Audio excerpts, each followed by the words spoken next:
কি ব্যাপার সুন্দরী, এভাবে পিছন থেকে ইশারা দিয়ে ডাকলে?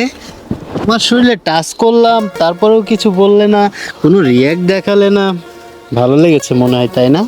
হ্যাঁ, ভালো তো লাগবেই, কারণ আপনারা আমার শরীরে যেভাবে টাচ করেছেন, এতে করে আপনারা একটু মজা পেয়েছেন আর আমিও। ও রিয়েলি? সত্যি বলছো?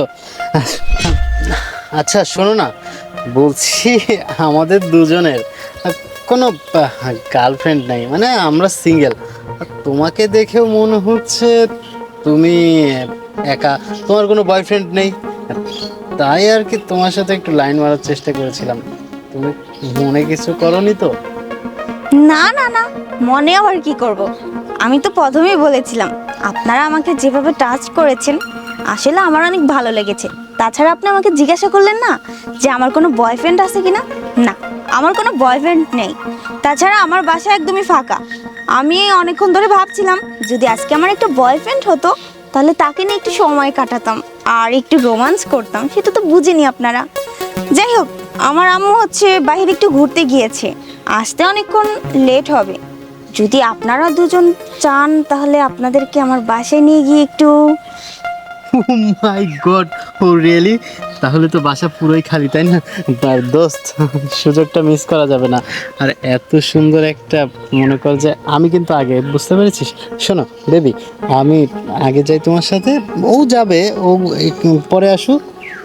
ঠিক আছে, দুজন একসাথে চলুক, সমস্যা নেই। বাসায় গিয়ে একসাথে না, আলাদা আলাদা।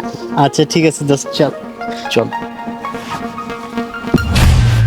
আরে এই আপনারা কারা? এই ছাড়েন ছাড়েন বলছি। কি ব্যাপার, ভয় পেয়েছিস নাকি তোরা? শোন, তোদের মতো কুকর্ম ছেলেদেরকে আমি ধরার জন্যই এই ফাঁদটা পেতেছি। তোরা কি ভেবেছিস তোদের ফাঁদে আমি পা দিয়েছি? না, সেটা তো কখনোই নয়। শোন, চালাকের উপরেও আরো চালাক আছে, সেটা হয়তো তোরা জানিস না।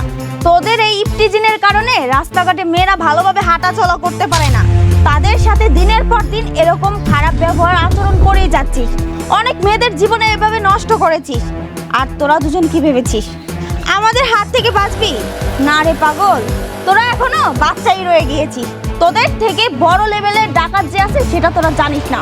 আজকে তোদেরকে হাতে নাতে ধরেছি, এমন হাল করব জীবনে আর কখনো কোনো মেয়ের দিকে ভুলে তো তাকানোই দূরে থাকুক, জেলখানায় বসে বসে গরম ডিম খাবি আর মজাটা পাবি। আরে আপা মনে কি সব কথা কইতেছেন? আপনারা কারা? আপনাকে তো চিনলাম না। আর থানায় নিয়ে যাবেন মানে কিছুই তো বুঝলাম না। আপনারা কারা? পরিচয় কি আপনাদের? ও আচ্ছা, আমরা কি জানতে চাচ্ছিস? ধরো, আমিও কেমন বোকারে, আমি তো এখনো আমাদের পরিচয়টা তোদেরকে দেইনি। শোন, আমি হচ্ছি সিআইডি অফিসার, আর আমার সাথে যে দুজনকে দেখছিস না, তারাও সিআইডি অফিসারের সদস্য। তোরা কি ভেবেছিস তোদেরকে আমরা এইভাবেই ছেড়ে দিব? যতই হাতে ধরিস আর পায়ে ধরিস, এইভাবে তো তোদেরকে ছেড়ে দিব না। তোদের দুজনকে এখন এমন হাল করব, থানায় নিয়ে গিয়ে জীবনে শিক্ষা হবে। তোমরা দাঁড়িয়ে আছো কেন? নিয়ে চলো ওদেরকে।